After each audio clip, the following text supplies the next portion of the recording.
Sega CD system. You play it non-stop over the holidays, and when you go back to school, you brag about it to all your friends, and how you beat the whole thing in just one day.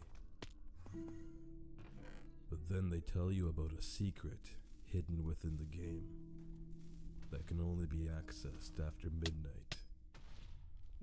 Since the internet isn't exactly a common thing at this point, you take their word for it. They write down the instructions to follow, and then off you go home.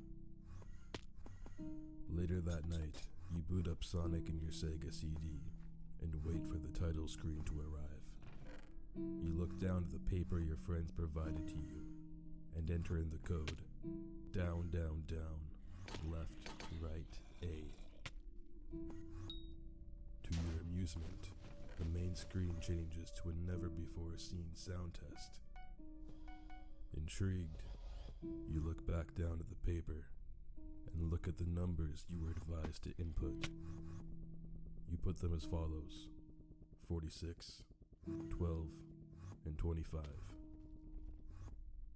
However, your excitement quickly changes into gut-wrenching horror when the screen flashes to a series of disturbing images.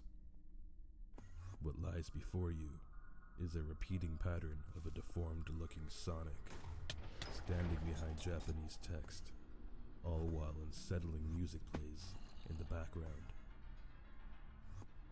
You then realize your friends tricked you, and now your parents are awake because you aren't able to sleep anymore.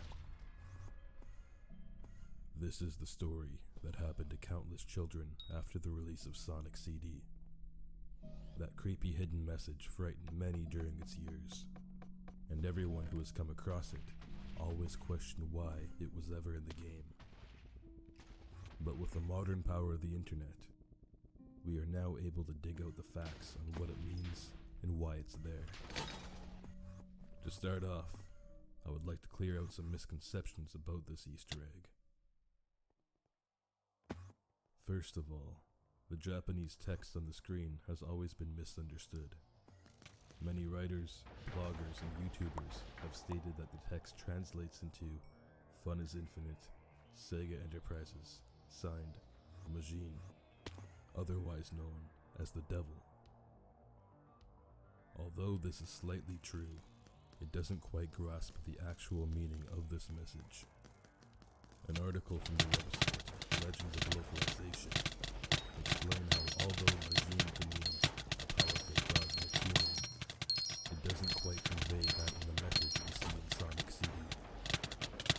As you see here, the text on the screen translates into Majin, which is simply just the name, whereas the devil-like Majin is typically written in kanji, just like this. So this means that the Majin we see here hidden in the message is actually just a nickname for Masato Nishimura, the landscape designer for Sonic CD. As the article further expresses, they state that by calling Masato Majin would be similar to calling your friend Sean Scene. This then extended itself into play on words between Majin and the devil. As for the creepy looking Sonic face, it's nothing more than the cartoon version of Masato's face. And if you're asking about the disturbing music, well, that's none other than the final boss music from the US version of the game. But this is also not the only time Nishimura hid his presence in a form of media.